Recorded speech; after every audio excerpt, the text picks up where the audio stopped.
Yes guys, welcome back to another video here on the George Benson Football channel. As you can tell from the title today, we're going to be talking about a topic that divides opinion. It is a debate, an argument, a conversation that needs to be had and that will be had and that is currently going on in world football. As we just saw yesterday, the US women's national team won the Women's World Cup in France.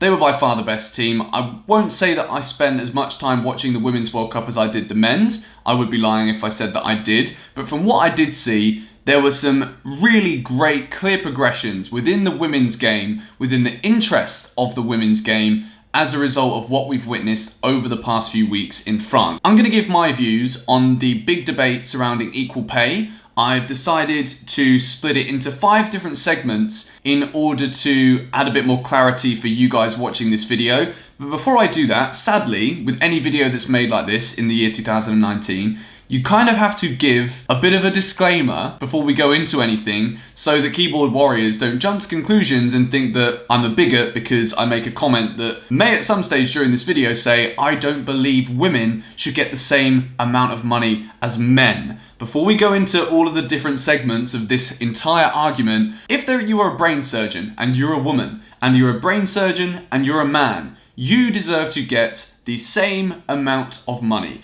If you are a female flight attendant and a male flight attendant, same amount of money. Female chef, male chef, same amount of money. You get the general idea. I could go on here all day what I think men and women should get paid for certain roles. When it comes to football, there are some clear disparities between what money is made, what demand there is, and what is available in order to pay individual men and individual women. Now we've got the boring stuff out of the way. The first one, and where the fundamentals of this video begins, is the US women's national team versus the US men's national team, as this offers a very different example to the rest of the comparisons that could be made between men's and women's football. There is an economical reason as to the logic behind why the women should get paid the same as the men. I quote tweeted the Sport Bible, who posted a video of Megan Rapinoe. I'll pause it. You can hear at the start of the video that the fans in the crowd are chanting for equal pay. And then she goes on to say, I think everybody is ready for it. Everybody wants it. It's quite difficult as someone consuming this little video to decipher whether or not Megan is actually talking about simply the US women's national team against the US men's national team within US soccer, or whether she's talking about just generally in the bigger picture whether women deserve to make the same amount as men. I quote tweeted it, and to be honest, I probably shouldn't have been as sarcastic as I was. I mean, I saved a penalty at the Olympic Stadium in Baku. Surely that means I deserve at least £148,250. I will just say this for the record. The majority of people kind of understood that I was not being an asshole when I made this comment. I was just simply taking the piss, really. And that comes from just society in general in 2019, where everybody kind of feels a bit entitled and everybody feels as though the world owes them something. And I just made the joke saying that I saved a penalty from Louis Beneventi in Baku. Who's going to cough up the grands and grands for me? Nobody is. It was just a joke. There's absolutely no rational logic involved with this argument whatsoever right now. So no, not everybody wants it. My opinion matters too. Passive aggressive, you could technically say that is. I think when it comes to looking at the facts about US women's football against US men's football, it's very clear that when we're talking about the word success, the US women's national team have provided a lot more success than the US men's national team. When we're looking at it from genuine economic, what brings in the most money, women's football in the United States has actually brought in more money than the men since 2016, which therefore, in my humble opinion, means that the US women's national team have a very fair argument within US soccer to demand the same amount of money as the men. We're going to take a look at a Forbes article written by Ryan Lake. It's pretty well written. I quite enjoyed reading it. And the first thing we're going to take a look at is this graph, which is the revenue generation between the men's national team and the US women's national team. 2009 all the way through to around 2013, the US men's national team is clearly bringing in more money. It gets closer in 2013, yet the men still are on top. It then dips again. US women's football starts making less money until 2016, where the US women's national team actually begins to bring in more money than the men. It looks to me as though it's pretty much the same in 2017, slightly less in 2018, and most likely more so now in 2019. But in total, it looks as though the US women's national team has earned more money since 2016 than the men. This is where everything starts to become based off of opinion, because there isn't a law that is written in football that says that the national team for the men and the national team for the women should be paid the same amount of money. And I'm talking here not just about within the US, I'm talking about globally.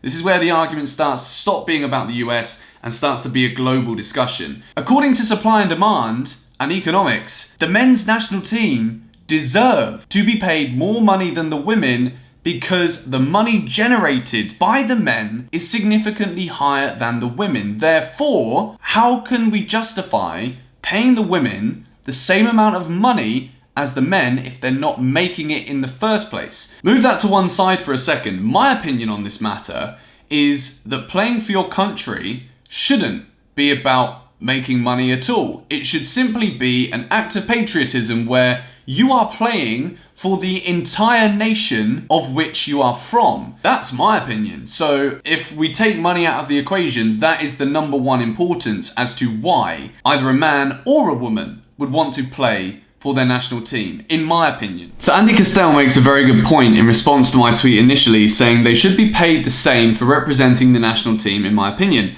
It's not a wage, it's a stipend to allow you to represent your country. But then I doubt it even is different for men and women. Club football is very different though, and equal pay isn't realistic. We'll get into that discussion in a moment. And then Itani responded saying it all comes down to, do they bring as much money in as the men? If so, then yeah, she's right.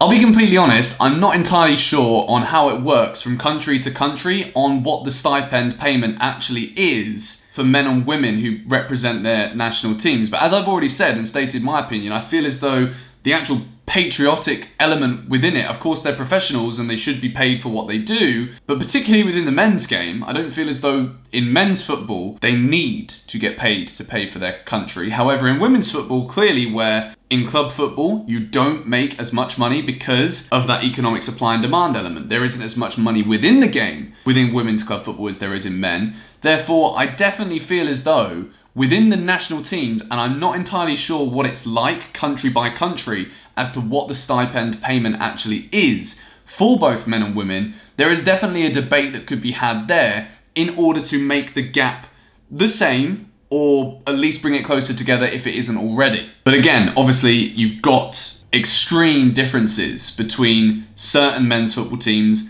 and certain women's football teams where it wouldn't be fair from an economic supply and demand standpoint to pay them the same. So I definitely feel as though that is an argument both ways, with my personal opinion being that you shouldn't need to get paid to play for your country in the first place, and it should just be simply an honour as a starting place. I certainly believe that because the men make more money within the club football, there could definitely be an argument there for women to make the same for playing for their national team. We'll leave that one there. And we'll move to the one where, quite frankly, I don't feel as though there is any real logical explanation in order for men and women to be paid the same amount. Now, I'm not saying that this video that I quote tweeted of Megan Rapinoe, what she's saying, she may not be relating women and men in football in general making the same amount of money and not just on an international level. But when we talk about club football, there's a reason why there is a disparity in wages between men's and women's. So let's take a look at another Forbes article. This one is written by Mike Ozanian. Again, Forbes, revenue disparity explains pay disparity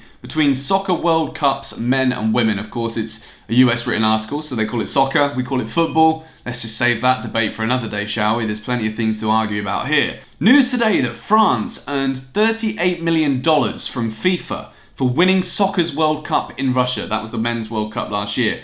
While the women's champion in France this summer will earn just $4 million, has prompted outrage. The total prize money for the Women's World Cup in France this July will be $30 million, compared with total prize money of $440 million for the men's teams at the 2022 World Cup in Qatar. The difference between the men's and women's prize money is ridiculous, Tatiana Hayini, who oversaw women's soccer for FIFA before stepping down in 2017, said.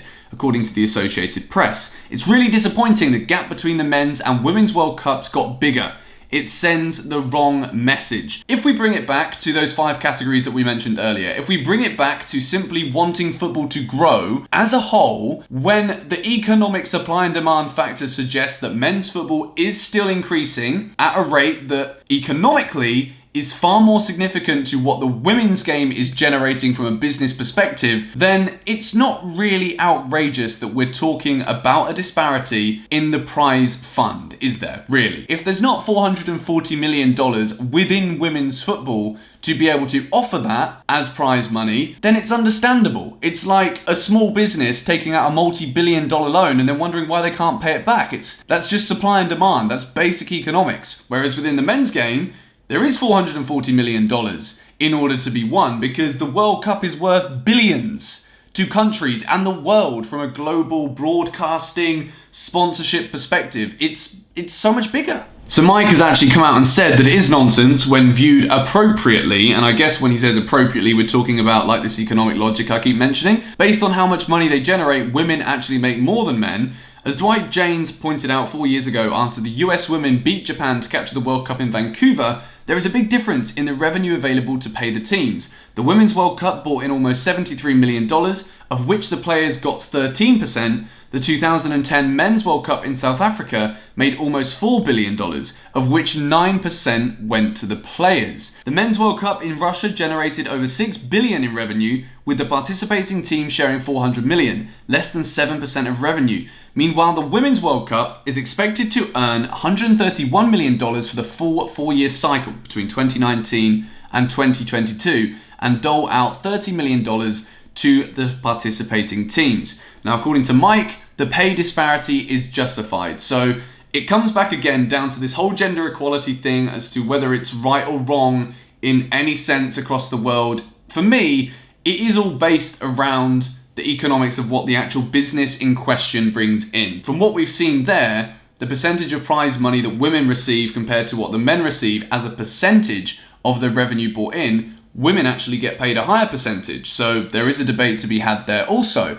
We bring that on to club football, where the disparity that we're talking about is even bigger in the sense that there is really not as much money in women's club football as there is in men's club football. The debate, again, it doesn't really hold any logical rationale in the sense that it's quite clear if the interest isn't there, then the women can't get paid the same amount of money. It's pretty simple. And I use the example of when I was in a pub last year for the Men's World Cup quarterfinal between England and Sweden. I was in the pub and it was probably the busiest pub I've ever been to for a start. Everybody's attention was firmly fixed upon the screen. Everybody was wearing the England shirts, or in my girlfriend's case, she was wearing her Sweden shirt. Compare that to last Tuesday night, I was in a pub in London again. The women's quarterfinal was going on, and I'd say probably only 5% of people were paying attention to the screen. And even the small things there, like when a goal went in, maybe even only 70% of that 5% were actually paying attention and even invested in a goal going in. One summer to the next, one Men's World Cup to a Women's World Cup. That's the reason for the pay disparity. Whether you believe in equal rights for men and women in the world or not, if it's not there, it can't be paid. I definitely believe, on the whole, good things are happening in women's football in order to build that interest so that maybe one day in the future, this conversation can actually not only be about gender equality and what's right or wrong, it can actually hold some serious business economical sense also if we continue to do the things that we're doing now in order to push the women's game. I've just seen that Chelsea versus Spurs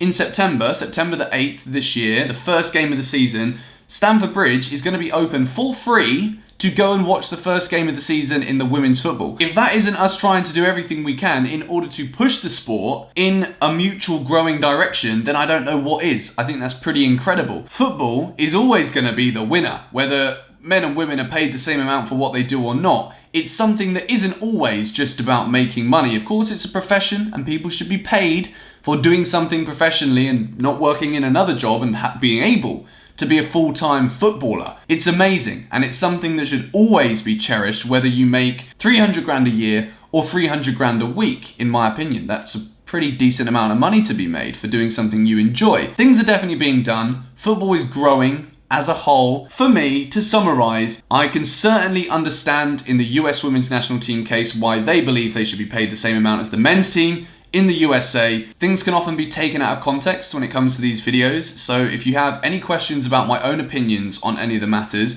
be sure to leave them in the comments, and it's much easier if I've missed something out or if I've been misquoted saying something or quoted saying something, as the case may be.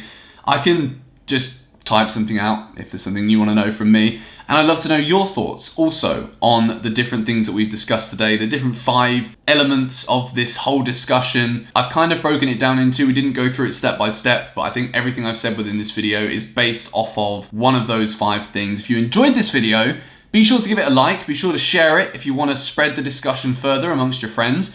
And yeah, I will see you all later. Be sure to subscribe. See you later. Bye.